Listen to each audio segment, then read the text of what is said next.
Limuru, Kimende, Kagwi, Githunguri, Kiambu Town, Banana na kisha tumalizie Ruaka. Tarehe 30 Juni kwa mlangoni. Usingoje hadi dakika za mwisho. File KRA returns mapema. Ishi bila stress. Jijue, jibeta. KRA. Tulipe ushuru, tuji. Dial *524# today. If you believe you're the smartest and you deserve a spot on the Bongo Quiz show, play now. You can test your skills by playing Bongo Quiz, Bongo Express, or Bible Study. There's a million questions from different categories to be answered. Dial *524# and test your skills.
We're having a moment there for a bit before we come live on air, and I'm going to start by telling my colleague Una Endereradze. Well, that is the Giriama greetings. It's Tuesday. Remember, we're always theming our bulletins there for a little touch of Giriama elegance, also through the traditional headgear that they call kofia. Tonight, senators sound an alarm over growing crisis of non-remittance statutory deductions. And also coming up later on in business, Kenya sets up irrigation to unlock agriculture, both in the arid and also the semi-arid areas. And in sports, the rough game played by gentlemen. Shuja. Team finally named. All that coming up in this live broadcast. But first, let's take a look at our highlights tonight.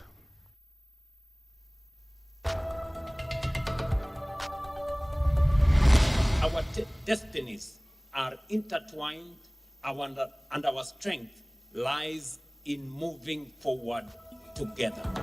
Good fences make good neighbors. President William Ruto calls for an end to suspicions and mistrust between Kenya and Tanzania. We have a labor union led by a Secretary General, sorry to say, a professional broker who dines with every government in power for his selfish interests. The battered payslip. Former DP Rigathi Gachagua accuses COTU Secretary General Francis Atwoli of neglecting the Kenyan workers for his own interests. Fighting childhood cancer. A modern outpatient unit is launched at Kenyatta National Hospital.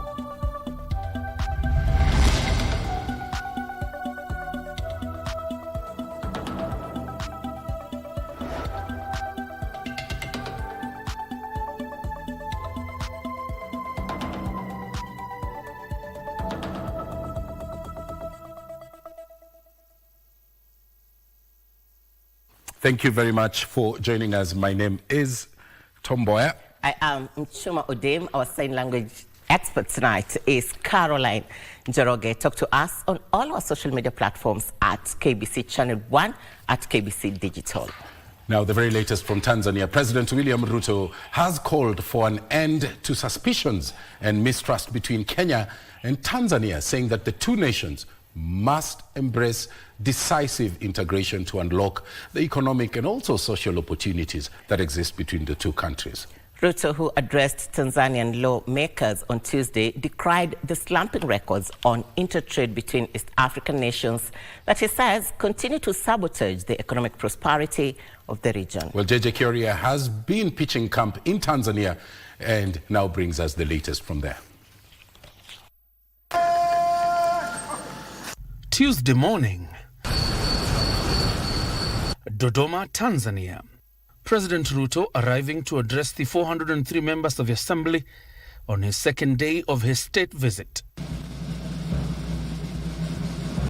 A ceremony accentuated by color as the anthems of the two countries were belted.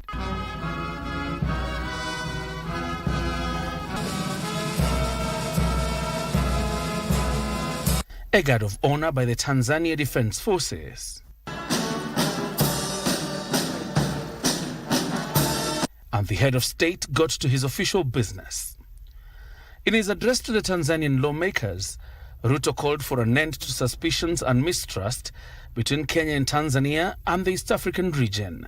Waheshimiwa wabunge, kuna msemo unaosema unaweza kuchagua rafiki, jirani unapatiwa na Mungu.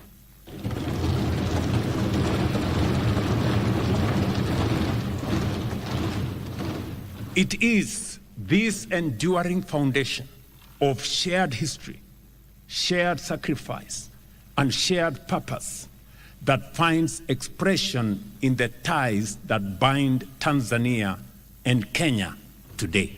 Ruto says Kenya and Tanzania have a shared history that should not be sacrificed by unhealthy ambitions. The time has come for our generation to move beyond incremental progress towards decisive integration. Because our biggest barrier is not infrastructure or policy, it is the quiet mistrust that pervades our relations. He called for the total elimination of barriers inhibiting the free movement of goods and people between the two nations. That boundary is not merely a line on the map. It binds our destinies as a vibrant corridor of trade, culture, and human connection, where goods, ideas, and people flow, reminding us that our progress and our setbacks are intertwined. While highlighting key cross-border investments worth billions of dollars, the president called on respective parliaments to support integration through policies and legislation. But perhaps the most powerful illustration of our unity is found in nature itself. Each year, during the Great Wildebeest Migration, millions of animals move freely between the Serengeti and Masai Mara, guided not by borders, but by survival. They do not stop at borders. They simply cross and return. What nature has made seamless, policy must not make it difficult. Once more, the head of state was adamant that Kenya and indeed the region were keen on seeing through the oil refinery project proposed to be set up in Tanga. Nafasi tulio nayo is not to continue exporting raw materials from our continent and importing finished goods from elsewhere.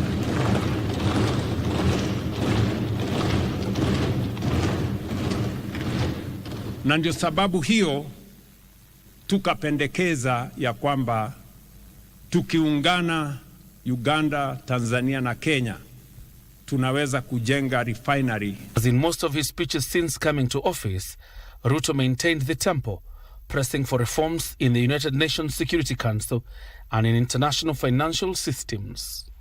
While it remains pretty obvious that suspicion has continued to rock relations between East African nations, several heads of state have been accused of being complicit in confronting the suspicions. President William Ruto has thrown the ball into the court of respective parliaments to finally give meaning to the word integration. John Jacob Curia, Prime Edition. Back home, former Deputy President Rigathi Gachagua has accused COTU Secretary General Francis Atwoli of neglecting Kenyan workers for his own interests. Now, Gachagua said that workers have endured too many deductions from their payslips amidst hard economic times. He spoke during the launch of the Kenya Labour Market and Workers Welfare Report by the Kenya Management and Supervisors Workers Union. Give us a minor report.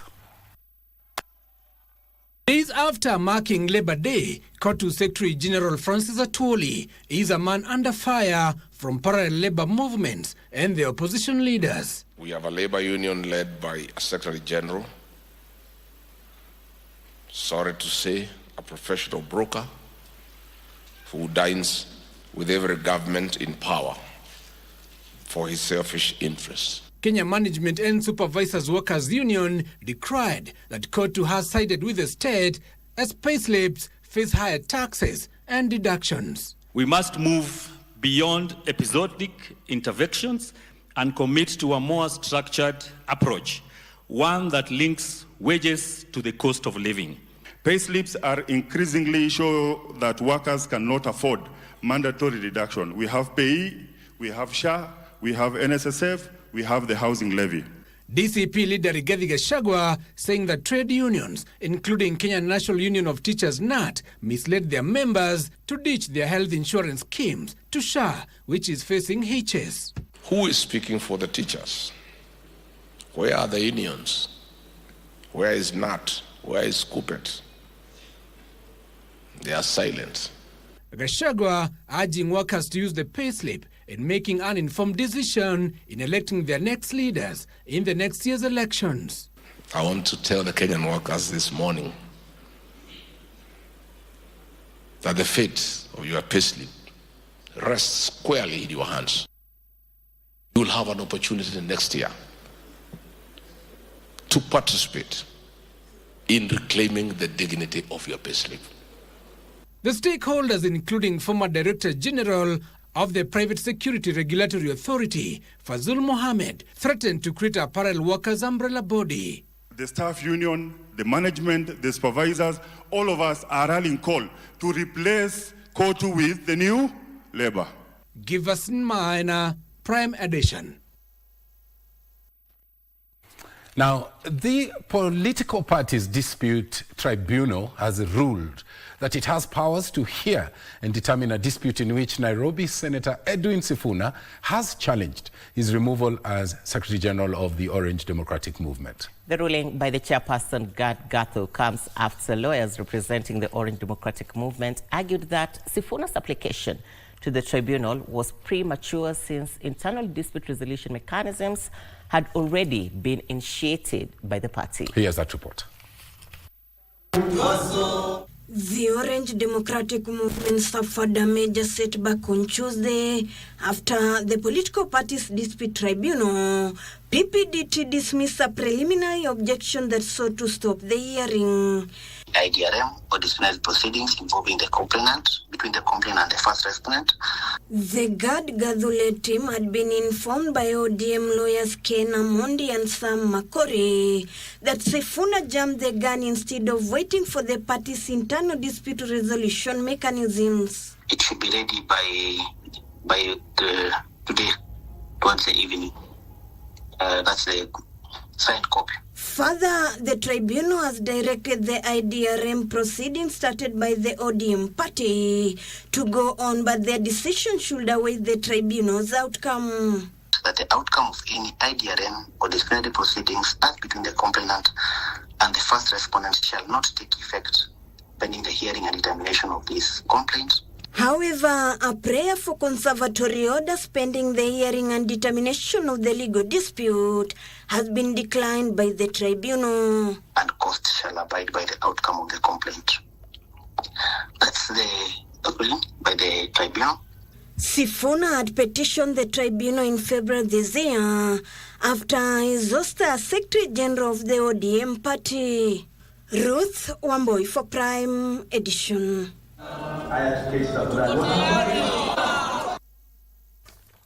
Now, Kenya has taken a significant step forward in the fight against childhood cancer with the launch of a modern pediatric hemato-oncology outpatient unit. That was a difficult one, that is domiciled at the Kenyatta National Hospital.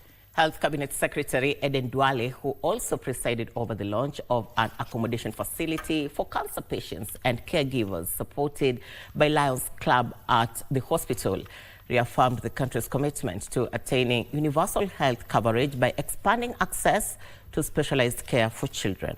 Here now is that report. Efforts to eradicate childhood cancer in the country intensified Tuesday. Very good. Congratulations. With Health Cabinet Secretary Aden Duale launching the Lions Hope Hostel and Pediatric Hemato-Oncology Outpatient Clinic at Kenyatta National Hospital.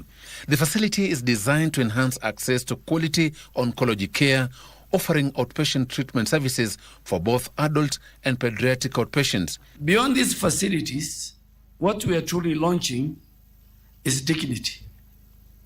We are launching compassion and support for families facing one of the life's most difficult journeys. It will also provide accommodation for patients and caregivers traveling long distances for treatment, easing the burden of travel and lodging while improving treatment adherence and patient experience. The Hope Hostel is more than just a building. It is a place of comfort, a place of rest, a place where families can gather strength in between hospital visits. Speaking during the event, CS Duale said the government is prioritizing the transformation of pediatric cancer services through targeted investments to improve early diagnosis, treatment pathways, and long-term follow-up. Too many families have had to make a very impossible choice between paying for treatment and paying for a place to sleep. Too many children have been lost, not because care was not available. The CS further noted that strengthening these services is key to improving survival outcomes and ensuring no child is left behind. The facility will deploy the use of advanced technology in the treatment of complex cancer cases such as brain tumors, allowing clinicians to target affected areas while protecting healthy tissue. So today's launch is a reflection of that commitment. It's about removing the barrier that stands between a child and life-saving care. Joseph Ohungu for Prime Edition. On to a story we teased for you at the beginning of the broadcast. Senators have sounded an alarm over the growing crisis of non-remittance of statutory deductions by both the private sector and public institutions, warning that the issue is causing widespread suffering among workers across the country. They said that the matter ought to be addressed urgently, describing the failure to remit deductions such as pension and also health contributions as a serious breakdown in governance. Our team in Parliament compiled these reports. Non-remittance of statutory deductions in Kenya has become a matter of concern, and the conversation found its way to the Senate Tuesday, with senators indicating that the non-remittances has formed the biggest chunk of pending bills accrued, especially from the counties. And Mr. Speaker, the worst part is that now they are piling to be a major stumbling block to budgeting in counties because of the fact that they also come with fines. So in instances where you look at NSSF, there are fines that have been there. We actually did form a committee in CPIC with the National Treasury, Mr. Speaker, and my biggest worry is that the National Treasury does not respond to even some of these committees that you have formed with them. Tana River County owes its employees 546 million in terms of remitted deductions in its pensions deductions. According to the senators, most Kenyans have been subjected to unnecessary suffering due to non-remittances of their contributions, saying the lawmakers must rise to the occasion to address the crisis. You can imagine somebody who retires and then they are not able to access their pensions because there were no remittances. You can imagine somebody who goes to be treated and finds that deductions being made are not being remitted. But I think this should be a substantive motion in this House because it's actually a crisis in the counties.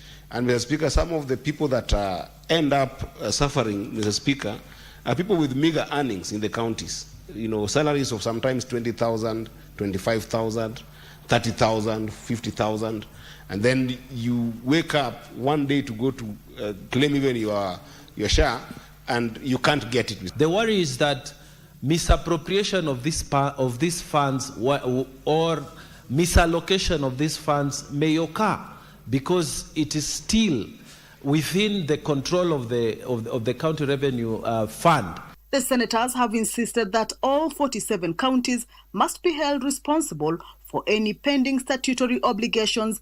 This issue be dealt with not piecemeal, relating to a particular cadre of workers in a particular county, but we should hold all 47 counties accountable and give a deadline within which all statutory remittances that are due should be submitted. Meanwhile, the Senate has approved to hold its annual Senate Mashinani week-long sittings in Kilifi County. The sittings are set to take place in September. And nominated Senator Karen Nyamu has been forced to tender an unreserved apology to the Senate and students who had visited the Senate over remarks she made in the House while addressing the students. I acknowledge that the utterances were inappropriate and fell short of the dignity, decorum, and respect expected of a state officer, particularly towards a young female learner who was in the speaker's gallery. I reaffirm my commitment to uphold the values and integrity of the Senate. According to the Speaker, Amason Kingi, the utterances were disrespectful, inappropriate, and fell short of the standards of decorum of the House. Kamchemenza for Prime Edition. It's 9:19 East African time. Time for our first break here on Prime Edition. But coming up, Kenya's push to climate resilience also in business. Yeah, that's right. We'll also be looking at the Agri-Tech Africa 2026 in more detail. And clarity you deserve. Stay with us. We'll be back shortly.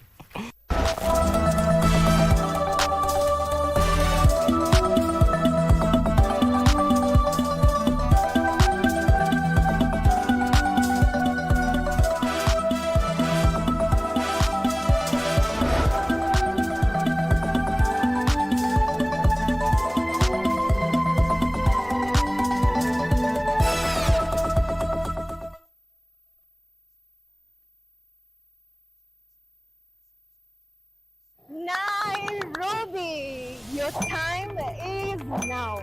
Mafani ya kutoka vlog na KBC imeamua lazima uomoke. Tutakuwa tunakaa mtaa yako kukuomosha very fast. Jibu maswali zangu 3 tuone kama kweli wewe ni true fan wa KBC Channel 1. Na ukizipata 25K ni yako. So make sure una watch KBC Channel 1. Alafu kinicheki kwa streets. Niulize kana kuomosha leo. Omoka na KBC Channel 1. Wanga bad ni mbaya. Sema niko na kichaa.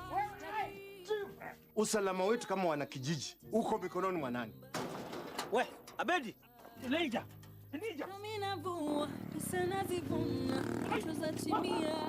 Wakikuita mwizi, sitakuwa kesi nyingine jamani. Tukaizungumza ofisini kwangu ama tuingie hapa ndani kwako. Kama ningemfungia hapa ndani alafu anze mambo ingeniingiza kwa shida nyingine tena. Ukimsaidia kama wizi uko na shida, mpigie Pastor Joe. Nataka hii ripoti kabla ya siku haijaisha. Sawa? Sawa. Haito didi yetu. Narudi. Bado ufikirie vile mama atarudi. Unafikiria tu juu ya title deed. Akipata support yako, atapata access kwa network yako. Naona mke wako Monica alijifunza na wewe. Wananitagundu waki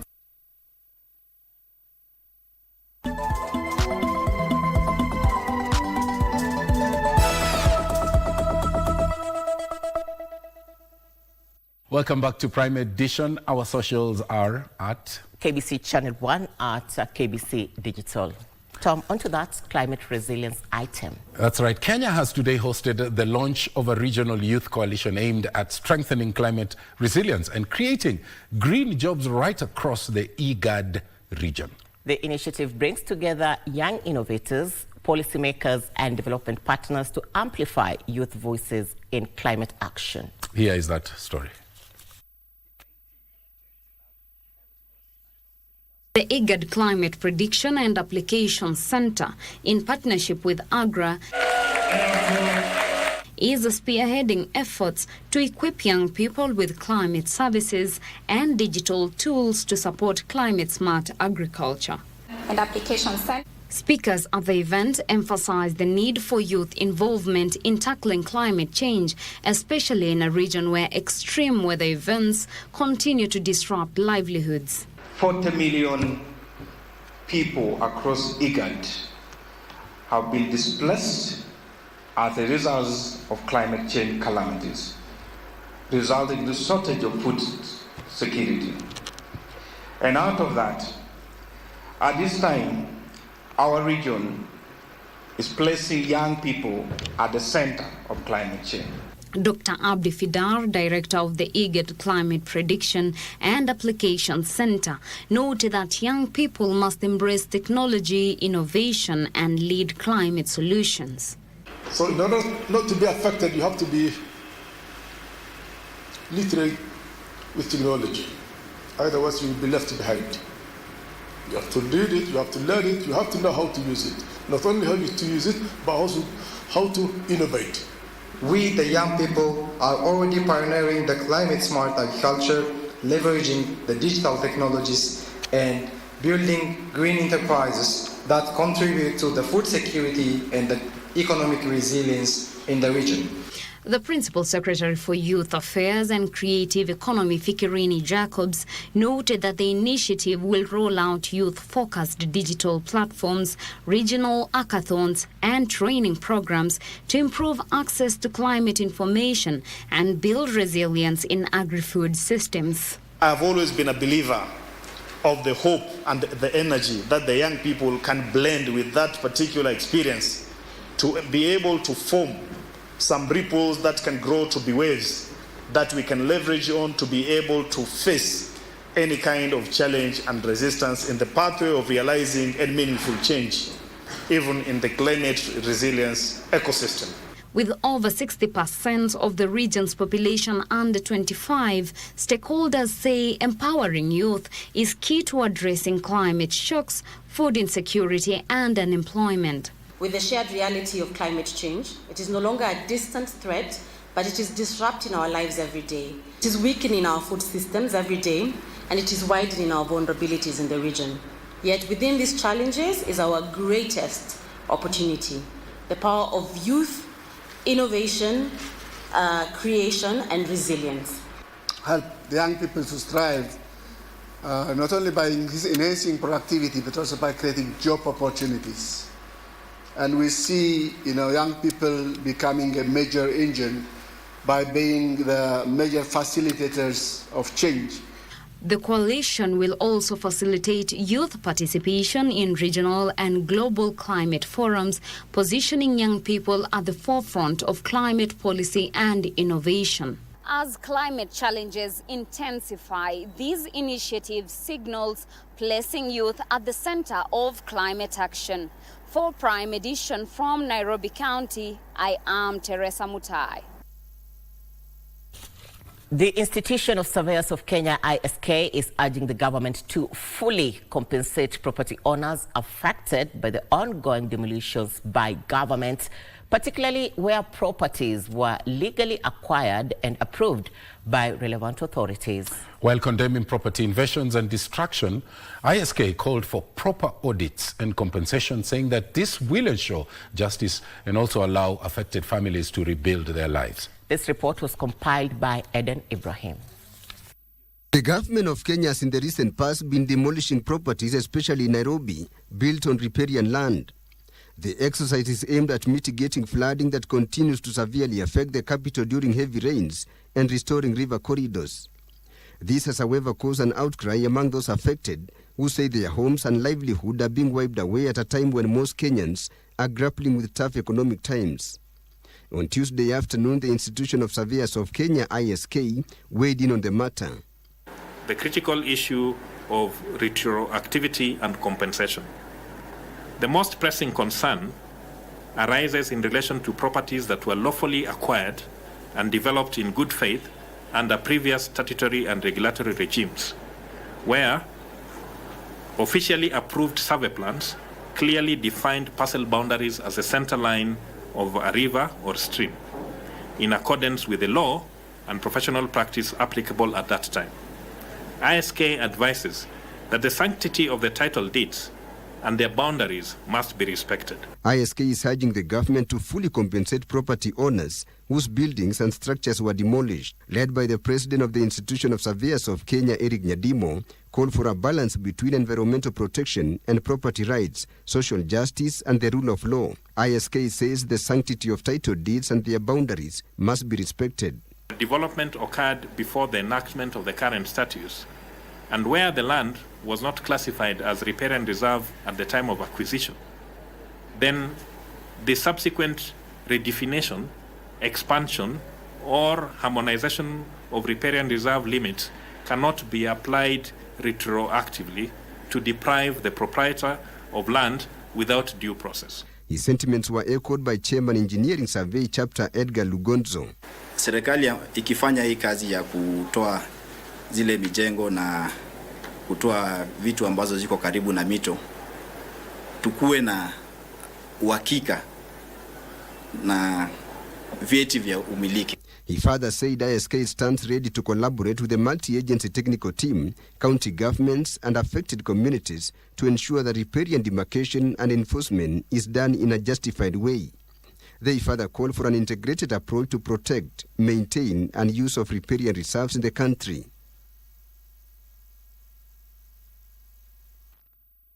Now, members of the County Assembly of Kitui have strongly condemned recent banditry attacks in Mwingi that claimed 8 lives, including a 14-year-old boy.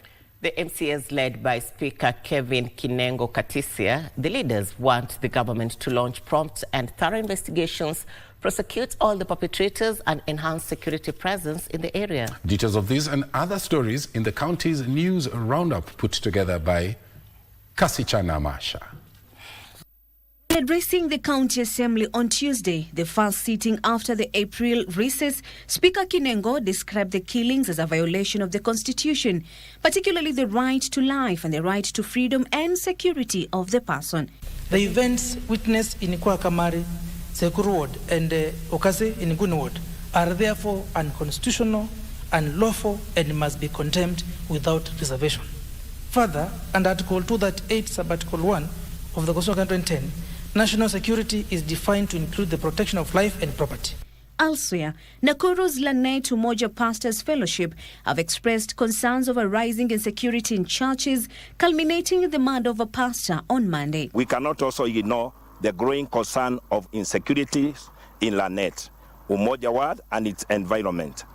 In recent times, there has been a worrying increase in cases of violent crime, including killings, assault, and the act of thuggery. This pattern has created fear and uncertainty among residents. This as the county government of Embu has launched a health outreach program designed to take specialist medical care to residents in rural sub-counties. The program will be administered through the initiative dubbed Madaktari Mashinani. Kuna watu anga wameandikiwa clinics regularly, wanatokanga sehemu mbalimbali. Na kwa sababu kuna watu wako na changamoto mbalimbali, labda wanatoka mbali sana, unapata kuna wakati watu wanaambukiwa clinics lakini wanakosa kwenda kuona madaktari kule Embu level 5.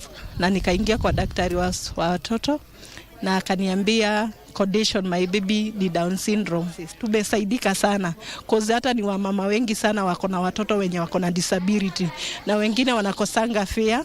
Meanwhile, members of the Kirinyaga County Assembly have called for urgent reforms in traffic management over the rising congestion, poor planning and safety concerns in urban centers. Now, therefore, this County Assembly resolves as the County Executive Committee member responsible for transport and public works, 1. Develops a county traffic control policy to provide a robust framework for transport management. 2. Shall within 90 days reorganize the traffic flow of major congested urban blocks into one-way road systems create sufficient road width for the designated parking bays and laybars. Finally, authorities and religious leaders are raising concerns of a growing wave of alcohol and substance abuse among young women, warning that failure to address this matter might have far-reaching consequences. Tukawe na mtazamio tofauti na tuweze kuungana kama jamii, kama watu wa nia moja, turekebishe watoto wetu kwa pole, kwa upendo na kwa maombi. Kasi Chanamasha, Prime Edition.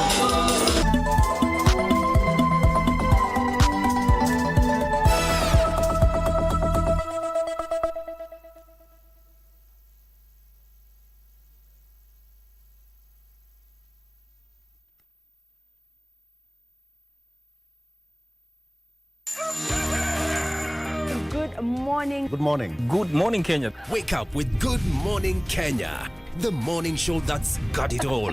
We dive deep into issues shaping our country. Youth are a voice of a nation. What is the next step for the young people? Unpacking political landscape from Monday to Wednesday. We discuss family matters. It is very important to guard your relationship. And for your health. Someone doesn't wake up and they become an addict. It's in stages. We've got you covered each and every Tuesday at 9 a.m. Every Wednesday, it's all about the viewpoint. A day in politics is like 1,000 years. Unpacking the biggest stories of the week, getting you insights and getting you ready for your day. And the package is not yet done. I get to fix your Thursday with some entertainment. Entertainment Thursday, it is. Good morning, Kenya. We shape your day. Good morning, Kenya. Every weekday morning on KBC Channel 1. My marriage may have failed, but you can't say I don't understand feelings. You broke the wheel off. How can I use it now? You shut up. Who are you talking to? Once you've emptied it, we'll take it to get it repaired. During work hours, why are you always so careless, always slacking off? You even broke a guest suitcase in the lobby. Let's make it easy and deduct my entire monthly salary. Instead of repairing it, we can buy her a new case. I make money to give us a better life. Is there anything wrong with that? Isn't that what men should do? I'm leaving.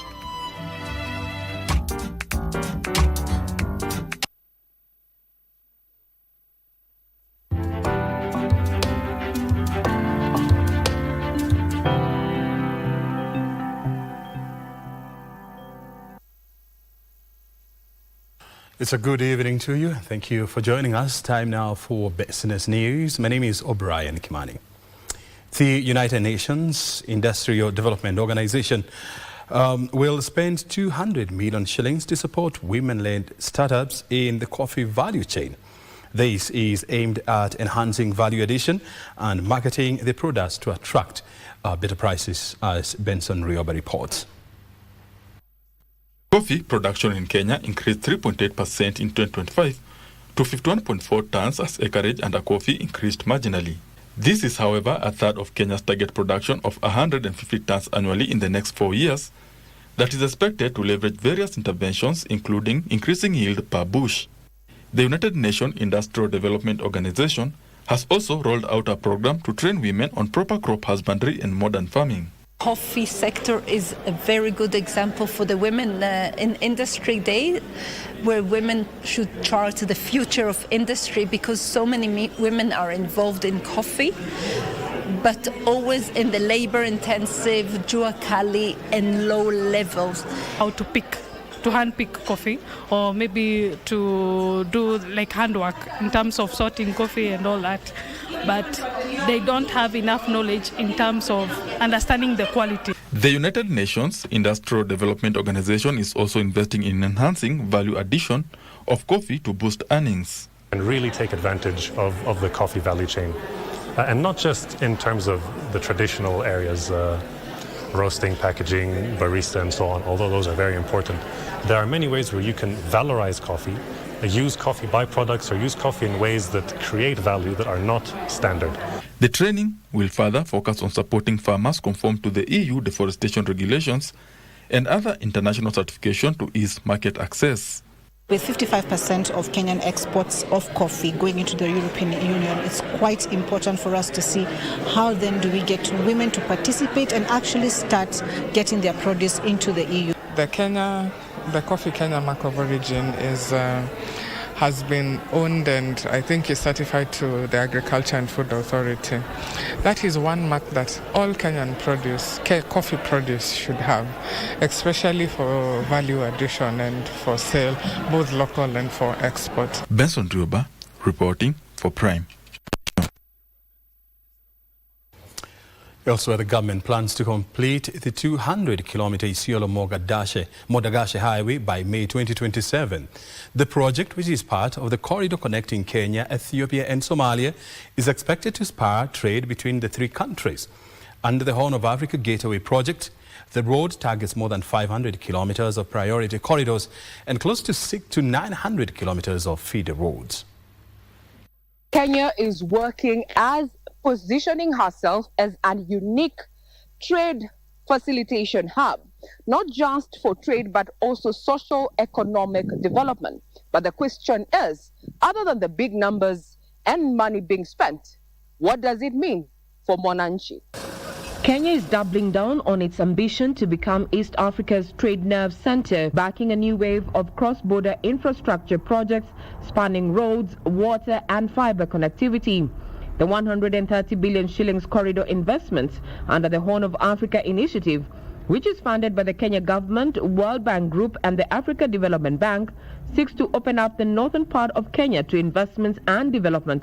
The two of them, Lot 1 and Lot 2, Package 1, we already have approximately slightly more than 50 kilometers of blacktop. But in terms of progress, we are now soaring above 40% progress. So we are in a good position and we are running on schedule as far as the promises by the head of state are concerned. The government says the project has been divided into various packages to accelerate completion. So far, under the Package 1, the 77-kilometer stretch from Isiolo to Kulamawe, the contractor is racing against time to deliver the project in a year's time. What we are doing right now, we have fiber optic as part of the project. That will be a game changer because all the centers along the project road are covered by that. We also are employing the local community. They are getting experience in such projects. Also included in the project are socioeconomic projects for the communities. The communities are going to benefit from these projects.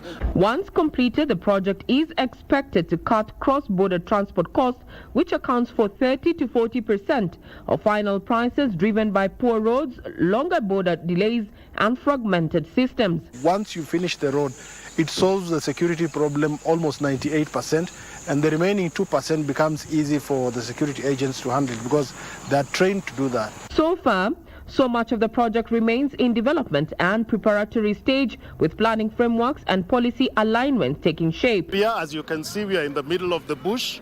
There have been incidents of banditry, but this project has been safe. And we really thank the cooperation that we really now have with the police. Kenya National Highways Authority says the program could reduce trade barriers, unlock underdeveloped regions, and support Kenya's status as a regional logistics hub. History goes that some years back, an agent was moving along this particular road with his workers, and his car broke down. And his workers asked him, "What will we eat, sir?" Well, he responded, "Mtakula mawe," and that is how Kula Mawe became a name. But now with this particular Horn of Africa piece of infrastructure, Kula Mawe is among town centers that are going to benefit from this initiative.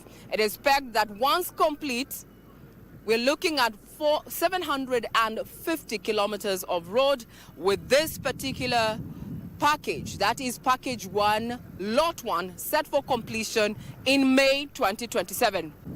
I'm Regina Manyara reporting from Yak Barsadi for KBC Channel 1. Regina Manyara, they're letting you know something new. And of course, remember to watch the coverage of that critical artery that is going to link Kenya, Ethiopia and Somalia. She's following that route all the way to El Wak, that is at the border of Kenya and Ethiopia. Kenya is setting up irrigation projects to unlock the agriculture potential of arid and semi-arid lands. Agriculture Principal Secretary Dr. Kiprono Rono says the new irrigation schemes are among projects that would be financed through the National Infrastructure Fund. Government is banking on climate-smart farming and the subsidized fertilizer project to modernize agriculture, strengthen food security and reduce the cost of food production. Fertilizer subsidy program is working.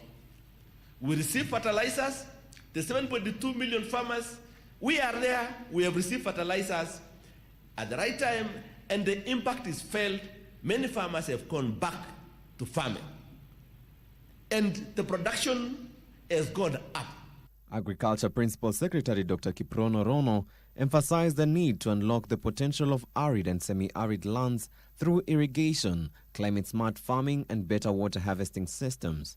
And we must move our new frontier in food production to the large parcels of land which are fertile and fertile but only waiting for water. Let us sit down, let us address the problem and let us bring what is called sustainable solution. Industry players at the Agritech Africa 2026 Forum explored new technologies, financing models and export opportunities. It was not just an exhibition, it was a commitment to connect global agriculture technologies with African farmers, to create a platform for knowledge exchange and to contribute meaningfully to the growth of agriculture sectors across the continent. It has not just been about numbers, it has been about the impact. Kenya is currently seeking to strengthen its food systems, expand regional trade and build resilience against climate change.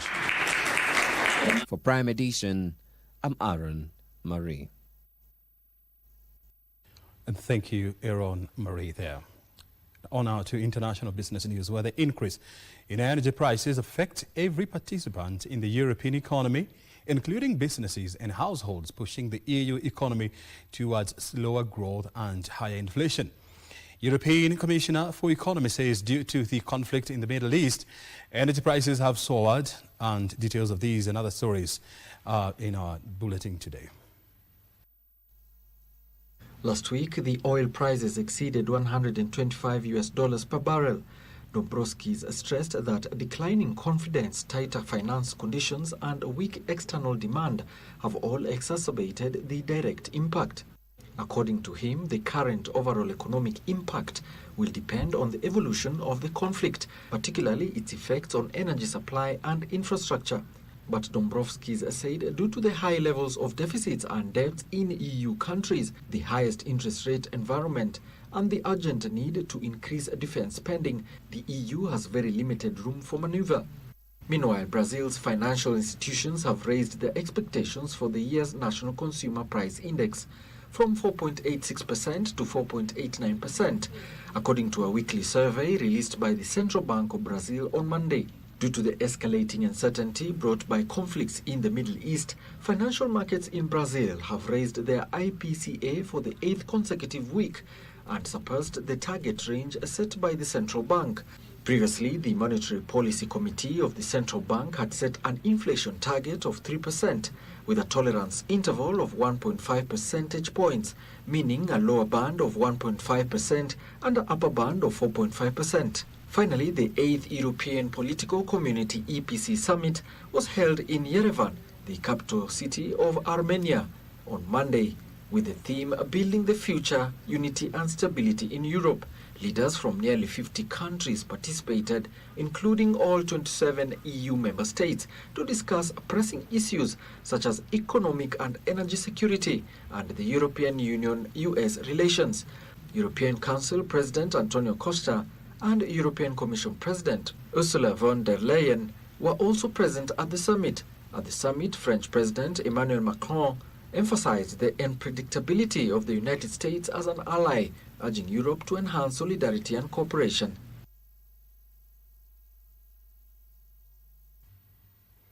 Well, that's business for today. Thank you for your time. For more information, always log on to our website, www.kbc.co.ke/business. O'Brien Kimani is my name. And we're taking a short break, and thereafter we are coming back with the sports news.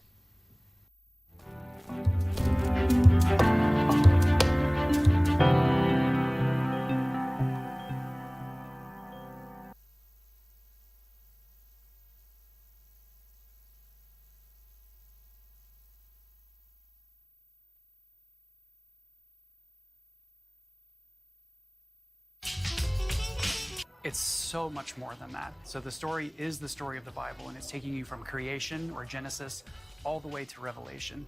Using the latest light detection and 3D laser technology, you can literally interact with the walls. Suddenly, I'm a little kid again, and I could go and create and paint on the walls. I just wanted my mom to look me in the eyes and say, "Son, I love you," at the end of the day, and give me kisses on my forehead, on my cheeks, but I never received that.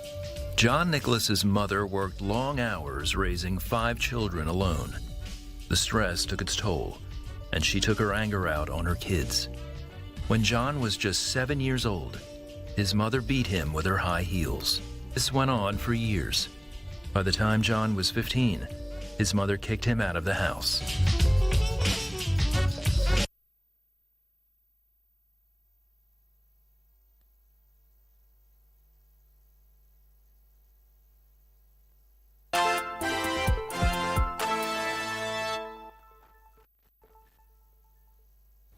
A very good evening to you. My name is Daniel Wahome and welcome to Prime Edition Sport. Concerns over possible World Football Governing Body FIFA suspension have cast a shadow over Kenya's preparations to co-host the 2027 Africa Cup of Nations, even as the Football Kenya Federation President Hussein Mohamed insists the country is still on track to co-host the tournament with Tanzania and Uganda. Appearing before the Parliamentary Committee on Sport, Hussein Mohamed sought to allay fears over Kenya's readiness amid internal disputes that have rocked the federation, stating that key requirements set by the Confederation of African Football are being met. On Tuesday morning, FKF President Hussein Mohamed before the Committee on Sports and Culture, where he was taken to task over Kenya preparedness to co-host the 2027 AFCON with the ongoing developments. Hussein told lawmakers that infrastructure development is progressing as expected and that the necessary financial and logistical resources have been secured. Really, my responsibility as the president of FKF and as a member of the local organizing committee to also give confidence to all stakeholders that, as far as I'm concerned, when it comes, there's the hardware and there's the software of the tournament. When it comes to all, there are certain things that are within our sort of mandate, and there are things that are outside our mandate. I might not have the authority to report on the progress of infrastructure, for example, on a day-to-day, because I don't oversee infrastructure and I'm not responsible for the progress of development of the infrastructure for AFCON. His appearance comes at a time of escalating internal rancors within the Football Kenya Federation, a situation that has triggered fresh concerns over possible sanctions from the World Football Governing Body, FIFA. Despite your first statement of the legal matters on the river, we respect that. What efforts are you making to reconcile with the other group? Because human beings differ in ideologies. I am afraid that we might not make significant strides if we keep going back to wrangles and to unnecessary fights. So, dear Chairman, we will ensure as FKF that we put everything in place to ensure welfare of players is taken care of, and that will come after we successfully commercialize. Mohamed acknowledged the concerns but maintained that FKF is working to ensure compliance with both FIFA and CAF regulations to avoid any punitive measures. The Parliamentary Committee indicated it will continue to monitor developments within FKF, warning that failure to resolve the governance issues could derail Kenya's AFCON ambitions, despite the progress reported in infrastructure and planning. You must endeavor to put your house in order. Otherwise, this committee is coming. Frederick Muki for Prime Edition. And fresh concerns have emerged over the handling of insurance funds linked to the 2024 African Nations Championship CHAN after Football Kenya Federation Deputy President McDonald Mariga appeared before the Parliamentary Committee on Sport. During the session, Robert Macharia, a National Executive Committee member representing the Central Region, told lawmakers that there was no formal tender document for the CHAN insurance cover, despite a payment reportedly being processed. Mariga, who faced the committee as part of the ongoing inquiries into FKF operations, is expected to provide further documentation to support the Federation's position as investigations continue.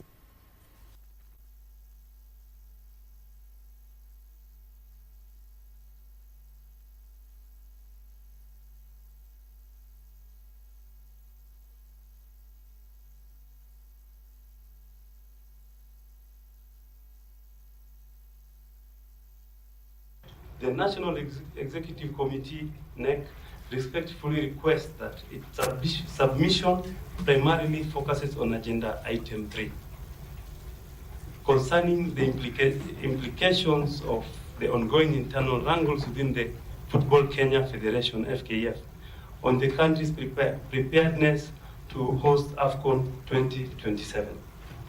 This matter is of significant national importance and public interest, and therefore requires urgent and focused attention. Budgets have been presented to the NEC, including those related to national team engagements and government-funded FKF programs, including the proposed Kenya United Cup that has since failed to take off, the Women's FIFA series that happened in the country last week. We're hearing about many other tournaments that are about to come up. We have no idea how their budgets or their funding comes from the government. The host country should have taken out insurance off before the tournament commences.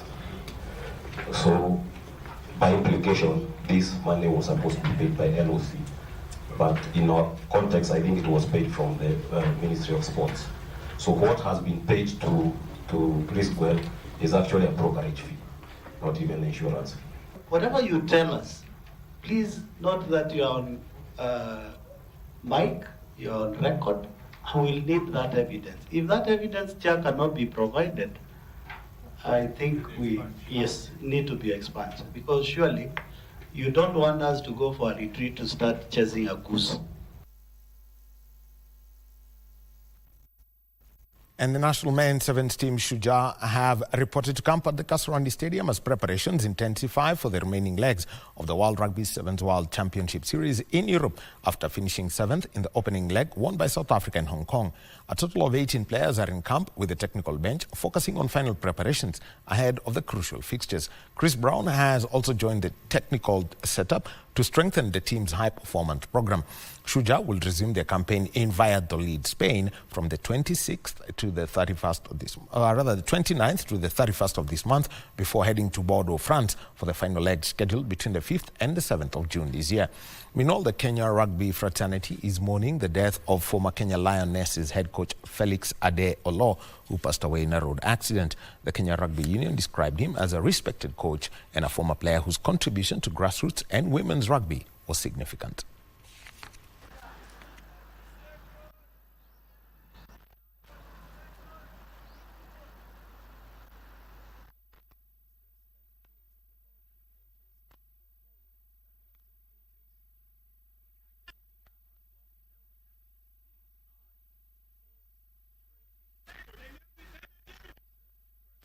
And the Kenya national beach volleyball teams have already embarked on serious training in Mombasa in preparation for the Continental Championship and the 2028 Olympic Games zonal qualifiers, slated from the 20th to the 26th of this month in Dar es Salaam, Tanzania.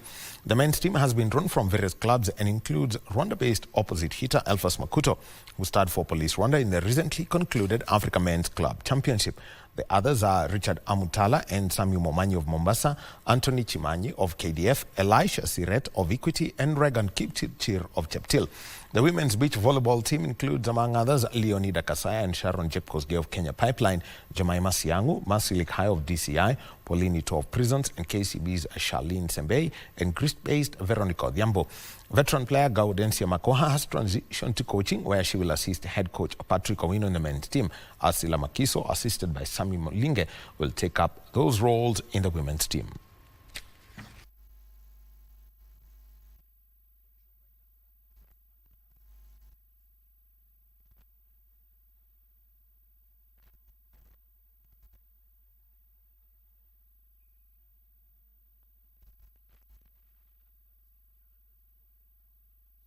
And that's the sport for tonight. We all know the buzz from 10 p.m. is about the UEFA Champions League, but that's just part of the stories we'll be taking a look at alongside the FKF Premier League action that continues midweek.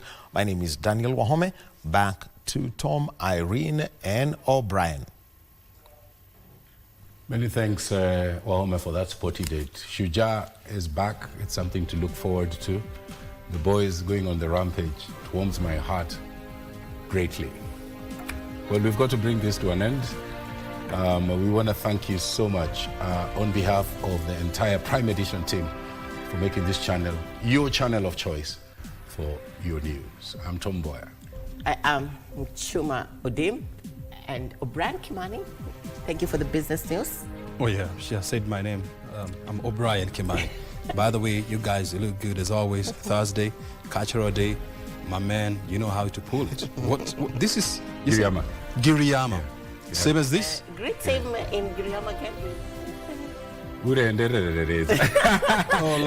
And what was the... Are you rapping? Is that real? Toto. Yes. Say that again? Yeah. Nito-toto. Nito-toto. Yeah. That means what? 3 times. Nito-toto. It's a way of saying... Yeah. What happens if I say it Nito-toto? If I say it twice, you have given no. If you say it twice, then you have to complete it. You have to complete it. You have to complete it. Oh man, the KP is status. It symbolizes status. Let me tell you, it's you guys, cultural identity. You've set a new standard. Thank you. It can't get lower than this. Thank you. And it only happens on Tuesdays.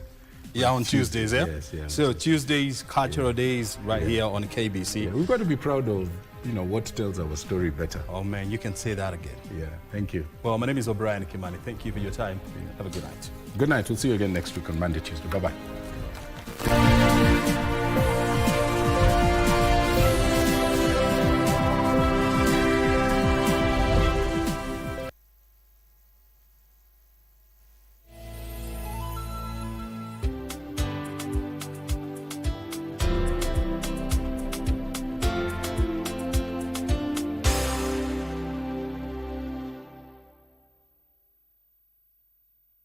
Wakenya, ni wakati mwingine wa kuhakikisha kuwa umefile KRA returns.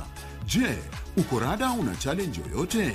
Usiwe na shaka. KRA wakishirikiana na KBC Channel 1 wanakuja hapo ulipo kusaidia kufile returns na kulipia ushuru wako. Jiunge na msafara wa KRA Roadshow, uwe fiti mambo ya returns. Ijumaa ya tarehe 8 mwezi Mei, tunazuru eneo la Kiambu kuanzia Kikuyu, Limuru, Kimende, Kagwi, Githunguri, Kiambu Town, Banana na kisha tumalizie Ruaka. Tarehe 30 Juni kwa mlangoni. Usingoje hadi dakika za mwisho. File KRA